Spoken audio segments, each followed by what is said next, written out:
jangan ya. Tidak cukup nak. RT, wakil RT. Itu bukan tolong mau almarhum katanya balik soal tadi bangun baju.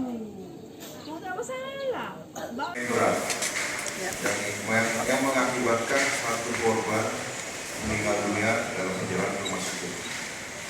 Dari hasil penyelidikan dan olah TKP di lapangan diketahui bahwa bermula ini khusus masalah antar tetangga, sehingga menjadi konflik. Kemudian ada penganiayaan dengan barang bukti senjata tajam yang digunakan untuk melukai korban, luka pada sabetan di leher kiri, satu korban meninggal dunia. Untuk pelaku masih kami pilah karena masih ada satu tersangka yang belum kami dapatkan dan nanti tahu peran masing-masing. Tapi yang penting adalah tadi malam dari Polrestabes Palembang berhasil menggagalkan dan mengevakuasi penyanderaan terhadap yang diduga pelaku dan bisa ditangkap dibawa ke Polrestabes Palembang. Untuk motifnya bang? Motifnya sendiri? Motif ini masalah bertetangga. Ya diduga ini masih dalam penyelidikan. Diduga perselingkuhan bang? Iya.